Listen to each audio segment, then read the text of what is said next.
Hello everyone. तो आज की वीडियो में हम जानने वाले हैं कि दिनचर्या क्या होती है। ठीक है, तो दिनचर्या से आपको नॉर्मली तो ऐसा पता होगा कि जो हमारी डेली रूटीन होती है उसको हम क्या बोलते हैं, दिनचर्या बोलते हैं। तो यहाँ पे भी आचार्य ने वही बताया है, उसकी लैंग्वेज थोड़ी सी अलग करके बताई है। ठीक है, जैसे बताया है कि दिने दिनेचर्या दिनस्य चर्या किम वा दिनानाम चर्या, अर्थात आचार्य यहाँ पे बोलने जा रहे हैं कि दिन में हम जितनी भी एक्टिविटीज करते, जितनी भी क्रियाएं करते, हमारे दिन भर की जितनी भी रूटीन होती है, जो जो भी अपन काम करते हैं, वो किसके अंदर आ जाता है, आपकी दिनचर्या के।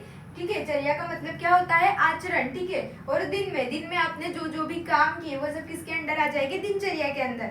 अब आपको ये याद क्यों करना है, याद इसलिए करना है क्योंकि एग्जाम में अगर आप श्लोक लिखते हो, आप संस्कृत के वर्ड यूज करते हो, तो इसमें इंप्रेशन क्या पड़ता है, एग्जामिनर को अच्छा पड़ता है। ठीक है, फिर आ जाते हैं कि इसकी निरुक्ति क्या है। आपको दो चीजें लिखनी है दिनचर्या में। तो सबसे पहले दिनचर्या, उसकी निरुक्ति। निरुक्ति में क्या हो जाएगा, चर धातु में टाप प्रत्यय लगाने से उसकी क्या हुई है, निरुक्ति हुई है। ठीक है, तो ये आपको याद रखना है।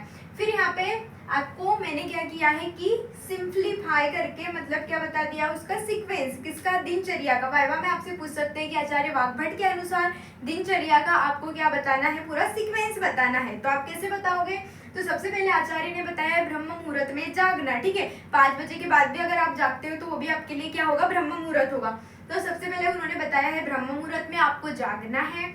सेकंड, आचार्य ने बताया है कि दत्वन विधान, जैसे कि पिछले जमाने में अगर अपन देखिए, मतलब अभी तो नहीं ज्यादा कोई करता होगा, लेकिन अगर गांव में लोग अभी भी करते हैं। ठीक है, दत्वन का मतलब दातून। ठीक है, अब उन्होंने आचार्य ने ये भी बताया है कि दातून जो आपकी लंबी कितनी होनी चाहिए, जैसे कि ये 4 और ये 8 अंगुल का है, और 4 अंगुल और ले लेंगे तो कितने अंगुल की होना चाहिए, 12 अंगुल लंबी होनी चाहिए। ठीक है, और फिर अगर उसकी अपन मोटाई देखें तो मोटाई कितनी होनी चाहिए, आपकी जो ये वाली लास्ट वाली फिंगर रहती है, उसकी क्या होनी चाहिए, मोटाई होनी चाहिए। ठीक है, तो ये क्या बता दिए, दत्वन का विधान बहुत बड़ा है, अगर इसको मैं एक्सप्लेन यहाँ पे करूंगी तो बहुत लंबा हो जाएगा। ठीक है, तो आपको उसमें से पूरी डेफिनेशन पढ़ के आपको दत्वन के बारे में लिखना है।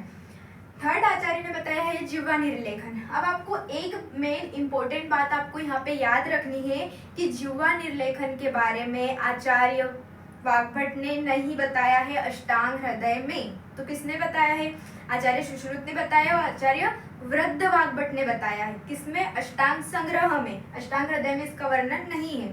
फिर जिह्वा निर्लेखन का मतलब क्या होता है, दत्वन किया आपने, फिर जिह्वा निर्लेखन यानी जीभ को साफ करने के लिए जीभी का प्रयोग करना, जैसे अभी स्टील वगैरह की मिलती है। ठीक है, राजा महाराजों के लिए सोने चांदी की बताई है आचार्य ने। ठीक है, तो अपन स्टील की यूज कर सकते हैं। फिर अंजन प्रयोग। अब अंजन प्रयोग को मैं आपको एक चीज से समझाती हूँ। जैसे आपने मोतिया बंद के बारे में बहुत सुना होगा, मोतिया बिंद जो आंख में होता है। ठीक है, तो वो कैसे होता है, क्योंकि जो हमारी आंख जो रहती है वो इतने लाइट को क्या करती है, एकदम एब्जॉर्ब करती है। ठीक है, मतलब कि लाइट आ रही है, ठीक है, देखने का काम हो रहा है उसमें रूप को। ठीक है, तो ये वाली जो चीज होती है, मतलब कि आंख जो रहती है वो क्या, मतलब कि आपकी आंख जो रहती है वो आग्नेय गुण प्रधान रहती है। ठीक है, तभी तो इतनी लाइट वो ले सकती है। ठीक है, फिर आग्नेय गुण प्रधान होती है तो उसमें किसका भय रहता है, कफ का।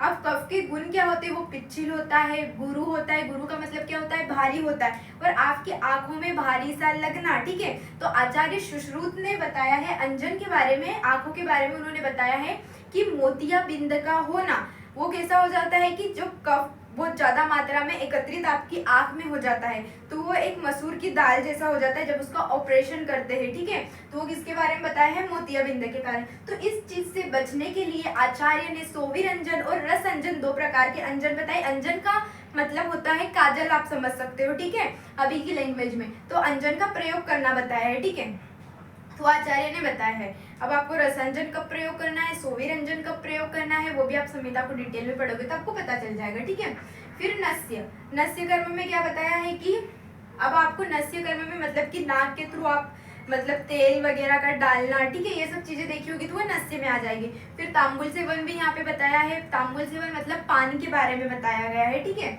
फिर उसको कब नहीं करना चाहिए वो भी बताया गया है। तो यहाँ पे मैंने आपको एक स्क्रिप्ट जैसा बताया है। ठीक है, एक एक सीक्वेंस में आप इतनी इतनी चीजें लिख सकते हो।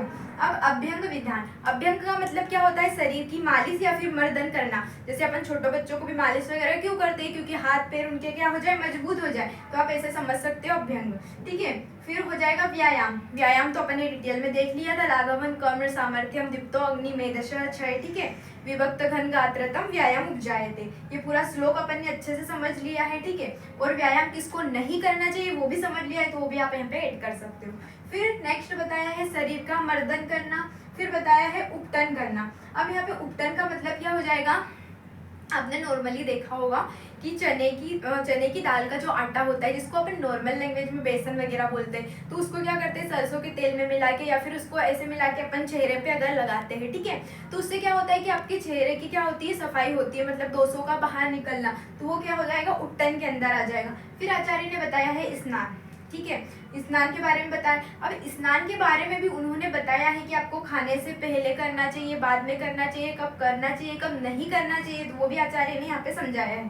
फिर हो जाएगा उष्ण शीत जल का प्रयोग। अब यहाँ पे आचार्य ने बताया उष्ण शीत जल का प्रयोग मतलब आपको आपकी नेक के नीचे पूरा जो रहता है, आपको गर्म जल आप यूज कर सकते हो, लेकिन आपके सर के ऊपर और बालों के ऊपर अगर आप गर्म जल का प्रयोग करोगे तो क्या हो जाएगी, आपकी आंखों की रोशनी कम होगी, आपके बालों में ड्राइनेस आएगी, रुक्षता आएगी। तो आपको शीतल जल यानी ठंडे जल का प्रयोग करने के लिए कहाँ पे कहा गया है, मुंह पे और सिर पे, मतलब कि जो बाल होते हैं उनके लिए, बाल धोने के लिए ठंडे जल का प्रयोग करने के लिए कहा। क्यों कहा गया है, क्योंकि अगर आप गर्म जल का प्रयोग करोगे तो आपके बालों में ड्राइनेस आएगी, आंखों की रोशनी कम होगी, XYZ जो भी चीजें होगी। ठीक है, तो ये किसने बताया है, आचार्य वाग्भट ने बताया। मेन चीज यहाँ पे याद रखने के लिए आपकी क्या थी कि जीवा निर्लेखन किसने नहीं बताया है, तो आचार्य वाग्भट ने जीवा निर्लेखन के बारे में कोई भी वर्णन नहीं किया है। किसने किया है, वृद्ध वाग्भट ने किया, आचार्य सुश्रुत ने किया है। ठीक है, तो आज के लिए इतना ही। अगर ऐसी वीडियो और आप